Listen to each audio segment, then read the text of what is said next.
이슈 토론 EJ 시간입니다. 앞으로 이슈 토론 EJ에서는 이번 조기 대선 전망들 좀 계속해서 보내드릴 생각인데요. 오늘은 첫 순서로 각 당의 대선 경선 후보도 어떻게 정리됐고 경선 결과는 어떻게 나올지 전망해 보겠습니다. 순천시의회 국민의힘 이세은 의원 나오셨습니다. 안녕하세요. 안녕하십니까. 국민의힘 순천시의회 이세은 의원입니다. 네. 그리고 같이 하시는 더불어민주당 이현택 부대변인께서는 지금 서울에 계셔서 전화로 연결돼 있습니다. 안녕하세요. 네, 안녕하십니까. 더불어민주당 부대변인 이현택입니다. 네. 오늘 긴급 상황으로 여의도에 근무 중에 있습니다. 앞으로 좀 대선 끝날 때까지는 긴급 상황 많이 생기겠어요, 그죠? 예. 네, 오늘은 스튜디오가 아니고 예. 그 여의도 현장에서 생생하게 전해드리겠습니다. 그래요. 예. 먼저 대선 얘기 나오기 전에 우리가 탄핵된 것을 얘기를 우리가 정리를 안 해봤어요. 그래서 이번 탄핵 인용 어떻게 보는지 먼저 이현택 부대변인부터 한번 얘기를 해주시죠. 네, 헌법재판소가 5개 쟁점에 대해서 8대 0으로 총 40대 0으로 만장일치 판단을 해주셨는데요. 국민 모두가 생방송으로 국회 계엄군이 진입하는 장면을 목격했습니다. 이거는 법리기 이전에 상식의 문제이고 또 현재는 그 상식을 지켜줬다라고 생각합니다. 네, 우리 이세훈 의원께서는 네, 계엄과 탄핵으로 심려를 끼쳐드린 점 진심으로 죄송하고요. 네, 국민의힘 선춘유지 의원으로서 그 책임을 무겁게 받아들이고 있습니다. 네, 네. 순천 시민과 국민 여러분께 진심으로 고개 숙여 사과드립니다. 네, 그 이현택 부대변인도 우리 이세훈 의원한테 좀 사과해야 될 게 있는데 네. 오늘 이세훈 의원 예쁘게 옷을 입고 왔는데 이현택 부대변인 때문에 헤드폰을 끼니까 그 그림이 망쳐지네. 예, 그 나중에 사과해요. 예, 근데 본판이 예쁘셔가지고 괜찮습니다. 네, 그래요. 근데 대선 얘기를 하기 전에 지금 대선 분위기도 많은 관심을 가는데 윤 전 대통령 내란 재판도 관심되고 언론 보도가 많이 돼요. 이런 현상은 어떻게 보세요? 그 이현택 부대변인부터. 예. 사실상 이번 대선은 이제 단순한 정권 교체가 아니고 헌정 질서를 다시 세우는 선거가 됐거든요. 네. 그래서 이 상황에서 이제 국민의 관심이 대선보다 내란 재판에 쏠리는 건 당연하다고 보고요. 그래서 이제 여야 좌우를 떠나서 이제 앞으로 어떤 대통령이 나와도 이제 친위 쿠데타로 국민의 기본권을 침해할 수 없도록 단죄하는 것이 필수라고 생각합니다. 네, 우리 이세훈 의원께서는 윤 전 대통령께서 헌재 인용으로 정치적인 판단을 받아 책임을 지셨습니다. 네, 그리고 사법적 절차도 마찬가지로 절차에 따라 진행시키고 그 판결에 책임을 질 것으로 보이고요. 말씀하신 것처럼 탄핵 인용으로 치러지는 조기 대선이기 때문에 그 내란 재판으로 이슈화 되는 것은 저희 국민의힘에서는 좀 도움이 전혀 되지 않는 것 같습니다. 네, 그래요. 뭐 여기는 유불리들이 조금 있을 것 같긴 해요. 그래서 뭐 양당 입장 들어본 거고 이제 대선 이야기로 가보죠. 일단 이번 대선이 어떤 분위기로 흐를 것 같은지 이번에는 이세훈 후보부터 한번. 네, 저는 첫 번째로는 조기 대선에 대한 책임을 묻는 선거가 될 것으로 보거든요. 네. 5년 임기를 채우지 못하고 3년 만에 탄핵된 윤 정권에 대한 책임을 묻는 조기 대선이 될 것 같고요. 예, 두 번째로는 국민의힘과 민주당 중 어느 당이 집권 여당의 자격이 있을지 평가를 하실 건데 어떤 후보를 내느냐에 따라 좀 판단을 하실 것 같아요. 네. 민주당 이재명 후보가 대통령이 되었을 때 우리나라가 과연 안전할까라는 의구심도 함께 갖고 있다고 보고 있습니다. 네. 탄핵 인용 헌재 결정문을 보면은 이례적으로 이재명 대표와 민주당의 문제점도 굉장히 준엄하게 지적을 했거든요. 아 그래요. 네네. 그게 들어갔었죠. 네네. 예. 저는 국민께서 입법, 사법, 행정, 대한민국의 모든 권한을 이재명이 독점하는 것을 국민께서 아주 위험하게 생각하실 걸로 보고 있어요. 네. 상권 분립이란 국가의 권력을 견제하고 균형을 맞추기 위해 셋으로 나눈 것인데 네. 이것을 민주당에서 독점하게 된다면 안 된다는 민심이 있다는 거죠. 네. 이는 양당 지지율이 계엄 이전으로 회복된 것을 보면 민심을 확인할 수 있고요. 우리 당 국민의힘도 역시 집권 여당이 될 수 있을지 최종 후보를 보고 민심이 평가할 것 같습니다. 네.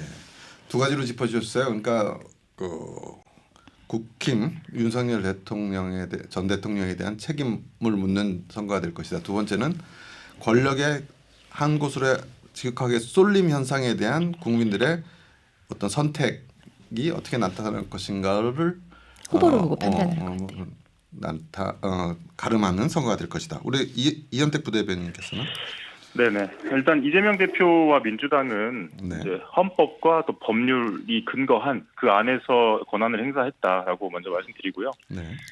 이번 대선의 흐름은 이제 우리가 어떤 대통령을 뽑아야 되는지 또 무엇을 기준으로 선택해야 되는지를 이번 사태가 분명히 보여줬다고 생각합니다. 그래서 단순한 국가 번영의 문제가 아니고 네. 국가의 존망에 대해서 우려하는 국민의 마음이 담긴 선거다. 이렇게 말씀드리고 싶습니다. 네, 그러니까 그 어떤 기준이라 하면 이런 내란이나 이런 것들이 다시는 벌어지지 않을 어떤 그런 그렇습니다. 차원으로 선택을 할 것이다. 국민들이. 예. 그래요. 이제 어제자로 경선 후보 등록이 마감됐어요. 국민의힘은 8명 등록했고 민주당은 3명이죠. 예, 그렇습니다. 예. 요까지 경선 후보 정리되는 데까지 간략하게 상황하고 이렇게 정리된 것에 대한 논평 한번 해보죠.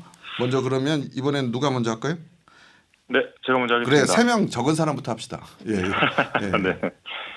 더불어민주당은 이제 순회 경선을 16일부터 시작하게 되고요. 네. 오늘이죠. 그래서 충청으로 시작해서 영남, 호남 그리고 27일 수도권으로 마무리하게 됩니다. 네 군데를 하죠. 네 군데. 예. 그리고 이제 결선 투표를 해서 예. 전국대의원 또 권리당원 국민선거인단 투표를 해서 5월 1일 날 대선이 이제 33일 남은 5월 1일 날 개표를 하게 됩니다. 5월 1일. 예. 예. 요건 이제 뭐 경선 일정이고 그렇습니다. 예. 이 3명 출마 후보 말씀드릴게요. 네, 3명이 네. 정리된 거에 대해서 어떻게 보시는지. 예. 예, 지금 출마 후보 3분이 정해졌는데 첫 번째는 이재명 전 민주당 대표, 네. 그리고 두 번째는 김경수 전 경남도지사, 네. 그리고 김동연 현 경기도지사 이렇게 3분이 올라왔습니다. 네. 예, 그리고 이제 불출마 선언을 한 그 분들이 있는데요. 네. 김두관 국회의원, 네. 또 부산의 전재수 국회의원, 네. 그리고 임종석 전 비서실장, 네. 그리고 김부겸 전 총리, 네. 그리고 박용진 전 의원, 그리고 이광재 전 강원도지사까지 이 정도 것 같습니다. 네. 예. 어떻게 보면 김동연은 이제 경제 전문가, 그다음에 어떻게 예. 보면 또 김경수는 약간의 경상도 쪽 예. 그 유권자들 이렇게 예. 정리가 된 것 같고 일단 그러면 국민의힘은 8명 좀 많은데 어떻게 네. 보시는지. 예. 국민의힘은 오늘 8명 서류 심사로 1차로 경선 진출자가 발표가 됐어요. 네. 예. 한동훈 전 국민의힘 전 대표, 그리고 네. 양양잔 전 의원, 유정복 인천시장, 이철우 경북도지사, 김문수 전 노동부 장관, 홍준표 전 대구시장, 안철수 의원, 나경원 의원 이렇게 8명입니다. 네. 그리고 저희는 좀 3차 경선으로 하고 있는데 저희 그 민주당이랑은 좀 많이 다르거든요. 예. 예. 1차 경선자들은 4월 18일에 네. 대선 비전 대회를 가져가지고 네. 19일에서 20일 조별로 이제 텔레비전 TV 토론회를 해요. A, B, C로 하던데 이 네네. 조는 어떻게 나누는 거예요? 저는 그것까지는 아직은 잘 모르겠어요. 네. 예. 그리고 4월 21일부터 22일에는 네. 역선택 방지 조항을 적용해서 100% 일반 여론조사를 실시합니다. 국민 여론조사 100%로. 네네네. 예. 그리고 22일에는 2차 경선 진출자 4명을 네 발표를 명. 하거든요. 예. 1차 컷오프로 4명을 떠들어뜨리는군요. 그렇죠. 예. 8명에서 4명만 올라가는 거죠. 네. 그리고 2차 경선 진출자는 27일부터 28일 당원과 그리고 국민 여론조사가 진행이 돼서 네. 29일 3차 경선 진출자를 2명을 발표합니다. 아, 2명. 네, 예. 이때 당원 투표 50%, 국민 여론조사가 50% 이렇게 진행이 됩니다. 예. 여기는 5대 5로. 그렇죠. 예. 예. 그리고 여기에서 만약에 과반수가 넘잖아요. 그러면 예. 바로 최종 후보가 돼요.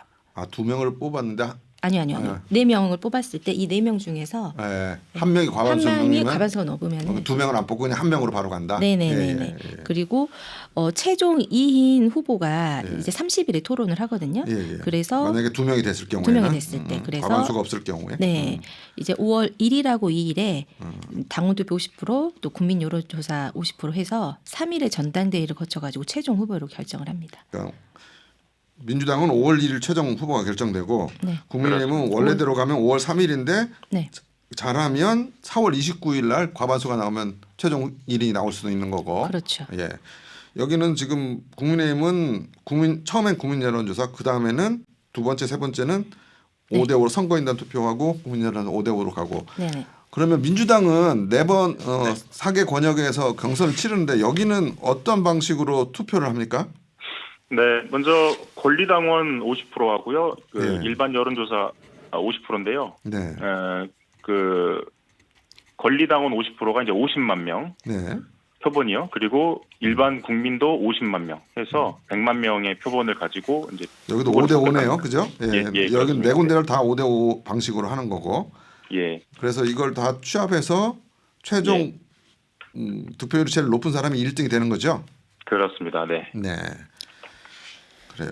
그러면 이제 이번 경선의 포인트들을 좀 쟁점들을 좀 짚어보면 더불어민주당에서 가장 이번 경선에서 포인트로 둘 수 있는 것들이 어떤 겁니까? 근데 사실 민주당은 흥행이 안 될까 이런 걱정도 있잖아요. 이런 것들 극복할 수 있는 방안들은 민주당은 어떻게 잡고 있는 거예요? 네, 지금 일단은 경선이기 때문에 예. 경선에서는 이제 누가 가장 민주당의 정체성에 맞느냐, 네. 그리고 누가 가장 경쟁력이 있는 후보냐, 네. 그리고 대통령에 대한 적합도가 누가 가장 높냐, 네. 이 기준으로 경선을 하지 않을까 싶습니다. 네. 예, 그건 그렇고. 네, 근데 어대명이죠, 어대명. 이거에 그렇게, 따른 관심이 없는 거. 어차피 결정된 거 이거 뭐 네. 프리미어 축구단하고 동네 축구팀하고 싸우면 뭐 그걸 누가 네. 잘 안 보잖아요. 네. 이런 거는 어떻게 극복하려고 그 어떤 관심도는 어떻게 좀 끌어들일 생각하고 있어요. 예. 이제 대선이 심심하지 않냐라고 네. 말씀하시는 분도 있는데 네. 이제 오히려 그렇게 볼 수 있을 것 같아요. 이제 60일 대선을 치르고 나면 네. 이제 벌써 뭐 50일 정도 남았잖아요. 치르고 나면 인수위 없이 바로 현장에 가거든요. 네. 그러면은 이제 뭐 내란도 종식시켜야 되고 또 제7공화국 개헌도 해야 되고 네. 대통령실 이전도 해야 되고 사실 엄청난 이슈가 닥칠 거거든요. 네. 그러면 이 선거와 동시에 그 대통령 선거를 치르면서 이에 대한 준비와 고민도 함께 하면서 국민들께 다가가지 않을까 그렇게 생각하고 있습니다. 네. 네. 그래요. 그러면 민주당 여기까지 들어보고 국민의힘은 그 좀 아까 뭐 민주당은 3명으로 정리가 돼서 너무 좀 깔끔하고 또 워낙에 이재명 대표의 힘이 막강해서 좀 별 할 얘기는 없는데 국민의힘은 8명 결정되는 과정도 좀 말이 더 많았고 네. 그다음에 한덕수 총리 후보 그것도 많은 관심을 끌었잖아요. 결국 네. 그건 한덕수 총리 거는 어떻게 결정이 된 거예요? 오늘 이제 8차 아니 8명 1차 경선 진출자로 경선 레이스가 막이 올랐거든요. 그렇죠. 네. 예. 예. 근데 이제 보름 정도 이제 펼쳐질 예정이고 사실 이분들은 어찌 보면 자신의 정치 생명을 걸고 이제 경선에 임할 거예요. 네네. 그런데 이제 당내 몇몇 의원님들께서 국회의원님들께서 한독수 차출론을 띄우고 있어요. 네네. 네, 그래서 사실 지금 경선이 품업이 일어나야 되는데 네. 사실은 이게 지금 좀 묻히고 있거든요. 네. 네, 그런 것도 좀 우려가 되고 그리고 사실 지금 저희 한독수 권한대행이 저희 당원이 아니잖아요. 네. 그런데 지금 경선 과정에서 한독수 권한대행을 띄우는 거는 저는 명백한 해당 행위로 보고 있거든요. 네. 네. 그리고 한덕수 총리가 사실은 충분히 저희 경선에 참여할 수 있는 시간적 여유가 있었어요. 네네. 그런데 법적으로 문제가 없었어요? 네, 법적인 것까지는 저는 네. 그것까지는 모르겠는데 네. 이제 접수를 할 수 있는 기간이 왜냐하면 지금 한덕수 총리 차출론이 나온 게 한 3, 4일이 됐기 때문에 네. 그 안에 경선에 참여할 수 있었는데 본인이 안 한 거잖아요.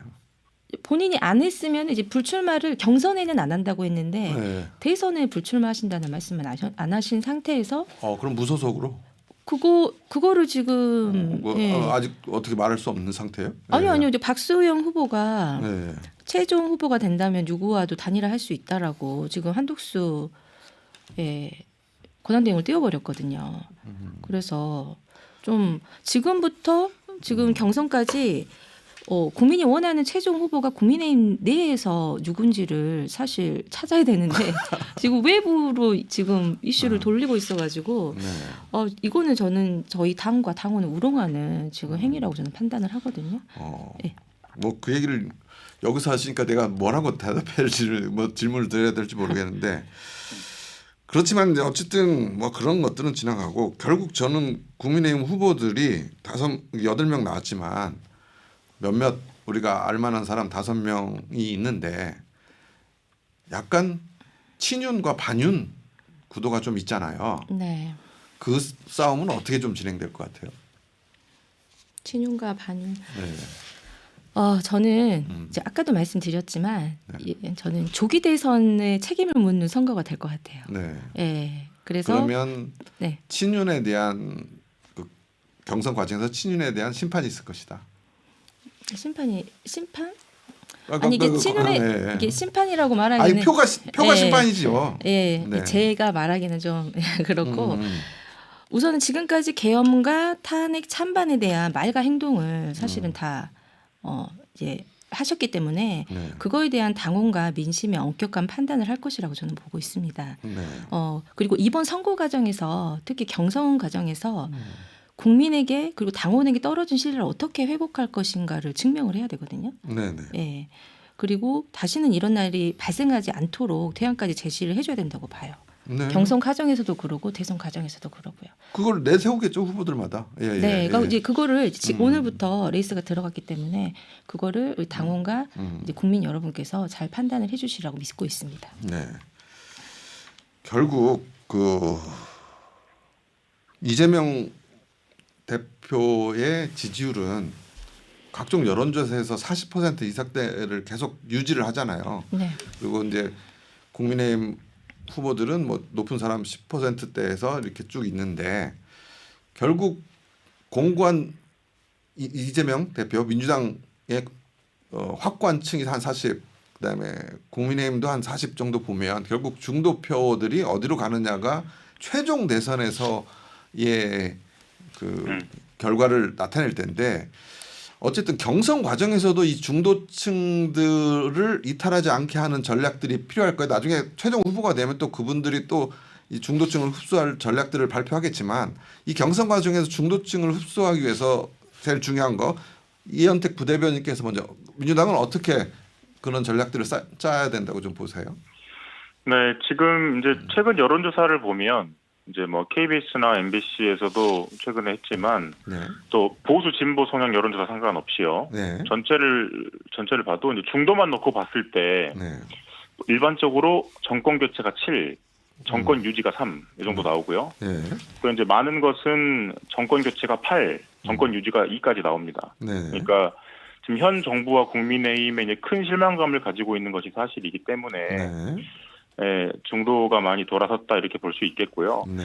또 이제 민주당은 이런 여론과 상관없이 네. 어떻게 국가를 앞으로 경영해 갈 것인가, 그리고 이 위기를 어떻게 극복해 갈 것인가 이런 네. 부분에 대해서 계속 집중하면서 국민들께 이제 책임 있는 수권 정당으로서의 모습을 보여주는 것이 중도층한테 마음을 얻는 방법이라고 생각합니다. 네. 똑같은 질문 이세현 의원한테도 드려볼게요. 좀 극단적인 어떤 진영 논리에 갇히지 않는 그런 어떤 비전과 모습이 나타나야 될 것 같고요.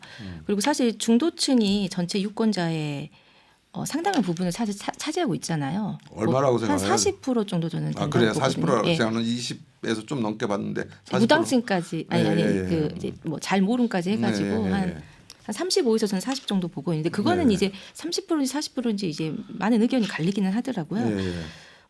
저는 이제 저희 당에서 본다면은 네. 계엄론 책임론, 네. 네, 그리고 명태균 리스트에서 이제 자유로우신 분, 그리고 또 사법 리스크에 또 자유로우신 분, 그런 부분이 저희 민주당과 이렇게 대선을 했을 때 대선할 때 민주당에 대항할 만한 중도층의 네. 표심을 얻을 만한 네. 시대다. 뭐 저는 그 얘기하니까 떠오르는 사람은 한동훈밖에 없는데. 아 그런가요? 예. 네 맞습니다. 너무 너무 편하게 하시는 거 아니에요? 예. 네. 아무튼 그렇고 그리고 그 이현택 부대변인께서 방금 정권 네. 교체 그러니까 정권 교체가 7이나지 8 정도가 나온다 이렇게 분석했단 말이죠. 이현택 부대변인이 여기에 대해서 네. 이세훈 의원은 어떻게 봐요? 지금은 그렇게 나올 수도 있어요. 네. 네, 그런데 이제 대선에 본격적으로 들어갔을 때를 봐야죠. 저희가 후보만 잘 낸다면 저는 정권 재창수 할 수 있을 것 같거든요. 그래서 후보가 만약에 이재명 후보라면요. 그러니까 이게 국민의힘에서 이렇게 8명이 나온 거는 지난주에 서동영 의원도 그런 얘기를 전 의원도 그런 얘기를 했는데 이재명 대표는 한번 해볼 만하다라고 다들 생각하는 것 같다. 국민의힘에서 네, 그런 뉘앙스로 지금 말씀하신 거죠. 네, 이재명 네. 대표의 굳건한 지지율이 있지만 이재명 대표의 공격 포인트 약점도 확고하다. 네. 아니 확실하다. 네, 이렇게 네. 보시는 거예요. 네. 이현택 저는 부대변인 정말 여기에 대해서 말씀해 주세요. 네. 정말 죄송한 이야기지만 예. 저는 그게 정신 승리라고 생각해요. 네. 예. 이미 이제 국민들이 판단을 하셨고 네네. 그리고 이번에는 우리가 계속 이야기했지만 계엄에 대한 네. 그 단죄를 내리는 선거이기 때문에 네. 네, 저는 큰 변수가 있지 않는 이상 정권 교체에 힘을 실어줄 것이라고 그렇게 확신하고 있습니다. 네. 민주당은 네네. 하세요. 이미 네. 대통령이 된 것처럼 네. 자기 확신에 취해 있는 것 같습니다. 네. 하지만 정치는 예측할 수가 없잖아요. 야, 예, 너무 자만하고 오만한 것 같아요. 이 두 분이 그 같이 얼굴 볼 때는 잘 안 싸우더니 얼굴이 안 보니까 잘 싸우시네. 예.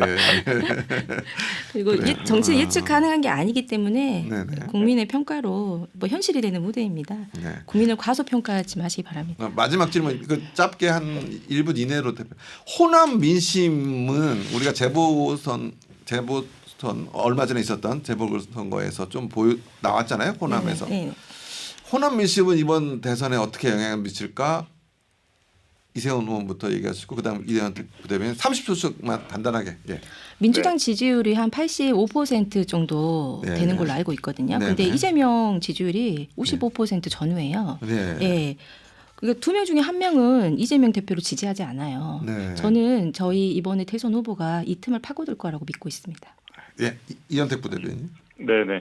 호남은 5,200만 인구 중에 500만밖에 안 되지만 네. 10%밖에 안 되지만 일반적으로 전국 호남 향후가 1,000만 명 정도로 생각하거든요. 네. 그래서 호남에서 압도적으로 밀면 전국적으로 대통령이 당선된다는 이야기가 항상 있어 왔습니다. 네. 근데 다만 아쉬운 것은 민주당의 뿌리자 심장에 이 호남에서 후보가 없다는 거, 민주당의 후보가 없다는 거, 네. 또 대선 후보까지 할 만한 사람이 없다는 것에 대해서 네. 저는 우리 호남의 정치인들이 진심으로 자숙하고 성찰해야 한다고 생각합니다. 네. 김영록 지사 후보 안 나온 거 갖고 물어보려도 안 물어봤는데 그 얘기를 하시네. 아무튼 그렇고 두 분 30초 마지막 이번 대선에서 우리 당 후보 좀 잘 봐주세요. 한 말씩 하죠. 그 두 분 다 당에 이쁨 받을 시간 드릴게요. 예. 우리 이현택 부대변인 먼저. 예. 이현택 부대변인부터. 네, 저는 이번 선거를 앞두고 국민의힘에 꼭 말씀드리고 싶은 게 하나 있는데요. 네. 이제 국민의힘도 현실을 직시해야 된다 이렇게 말씀드리고 싶어요. 네. 더 이상 정권 사수가 중요한 게 아니고 민주주의 회복이 우선입니다. 그래서 네. 지금 가짜 뉴스랑 음모론으로 번복된 이 극우 세력하고 단절을 좀 선언을 하고 또 이 국민 분열을 정치에서 벗어나서 책임 있는 정당이 되기를 간절히 기도하겠습니다. 강하게 하시네. 다음에 재밌게 합시다. 네, 다음에 이렇게 나와서도 좀 이렇게 물어봐요. 예, 이세훈 의원. 예. 저는 이번 경선에서 명태균 리스크나 네. 뭐 계엄의 어떤 그런 리스크 그리고 사법 리스크가 없는 후보가 될 거라고 저는 확신을 하고 있거든요. 네. 예. 이번에 그래서, 예. 많이 저희 당이 실망을 하신 부분에 대해서 저희 당이 꼭 반성을 하고 네. 네. 정권 재창출을 위해서 열심히 뛰겠습니다. 네, 그래요. 이현택 부대변인 그 목소리만 출연하니까 상당히 예전보다 용감해지고 강해지시네요. 예. 여기 나와서도 다음에 이렇게 좀 강하게 질문하세요. 예, 그렇게 하겠습니다. 예, 오늘 말씀 감사합니다, 두 분 다. 예, 감사합니다. 고맙습니다. 예, 지금까지 순천시의회 국민의힘 이세훈 의원, 더불어민주당 이현택 부대변인과 이희재 함께했습니다.